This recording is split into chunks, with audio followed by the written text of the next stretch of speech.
Good morning standard 3। कैसे हैं आप लोग? सब ठीक है ना घर में?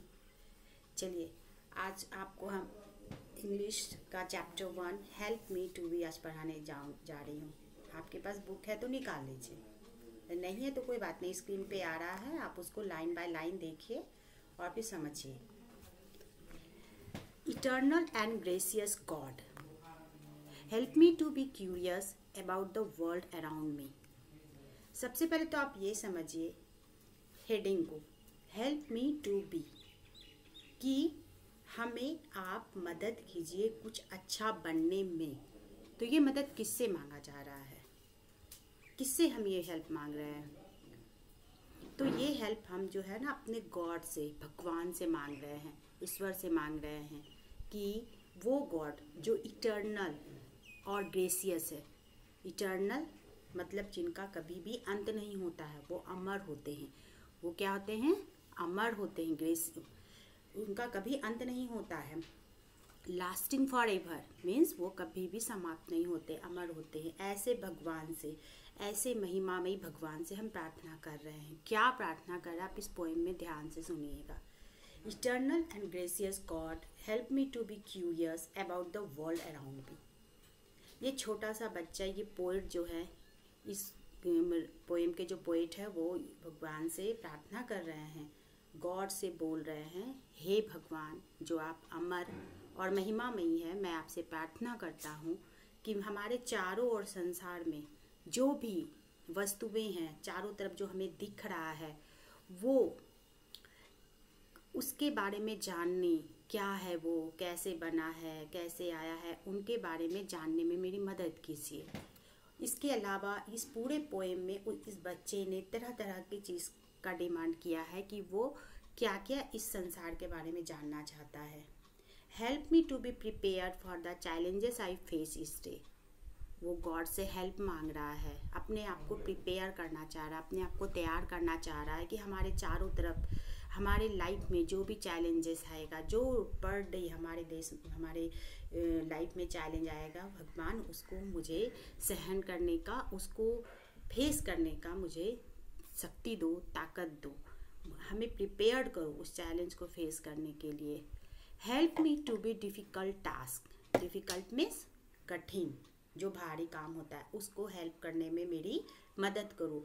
डिटरमाइन मीन्स क्या होता है कि जो भी हम निश्चय करते हैं, जो भी हम लक्ष्य बनाते हैं, उसको पूरा करने के लिए जो भी हम प्रयास करते हैं उसको कहते हैं डिटरमाइंड। तो हम जो भी काम करना चाहते हैं उसको करने के लिए हमारे मन में निश्चितता दो, शक्ति दो उस लक्ष्य को पूरा करने के लिए। और help me to be responsible in all I do, और जो भी काम मैं करता हूँ, जो भी काम मैं रिस्क लेता हूँ, उस काम को मैं अच्छे से कर सकूं। इसके अलावा help me to be accepting of people's differences. Accept means क्या होता है? स्वीकार करना। जब किसी चीज़ को हम अपने आप में ग्रहण कर लेते हैं उसको एक्सेप्ट बोलते हैं। तो जो हमारे चारों तरफ लोग हैं, अलग अलग तरह के लोग हैं, सबके विचार अलग है, सबकी भावनाएं अलग है, सबको मैं एक्सेप्ट कर सकूं, बुरे लोगों को भी और अच्छे लोगों को भी। तो ऐसा ये लड़का प्रार्थना कर रहा भगवान से। Help me to be kind in my thought and words. इसके अलावा ये बच्चा ये भी प्रार्थना कर रहा है भगवान से कि हे भगवान, मुझे तुम ऐसी शक्ति दो, ऐसी शक्ति दो कि मैं जो भी सोचूं या जो भी बोलूं वो मैं अच्छे ढंग से दूसरों के सामने रख सकूं। इतना तुम मुझे दयालु बना दो, इतना मुझे तुम आज्ञाकारी बना दो। Help me to be aware of my talents. इसके अलावा मेरे में जो भी खूबियाँ हैं, मेरे में जो भी गुण है, इसको बाहर लाने के लिए ईश्वर तुम मेरी मदद करो। मेरी प्रार्थना है आपसे। Help me to be myself to be the best that I can be. और मुझे इस तरह आप बना दो कि मैं पूरे संसार में अपने आप को सबसे अच्छा बनाने का प्रयास करूं। तो ये पूरा पोएम था जिसको मैंने अपने इन शॉर्ट आपको मतलब समझाया है। तो एक बार आप ध्यान से, मैं इसको रीड आउट कर रही हूँ, आप ध्यान से सुनिए इस पूरे पोएम को और इसके प्रोनाउंसिएशन पर भी ध्यान दीजिएगा। Eternal and gracious God, help me to be curious about the world around me. Help me to be prepared for the challenges I face each day.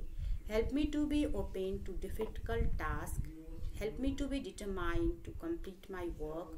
help me to be responsible in all I do, help me to be accepting of people's differences, help me to be kind in my thoughts and words, help me to be aware of my talents, help me to be myself to be the best that I can be। तो इस पूरे poem को, आपके पास book है तो आप देख ही रहे होंगे, अगर बुक नहीं है तो यहाँ स्क्रीन पे आ रहा पूरी लाइन्स आप ध्यान से सुन लीजिए।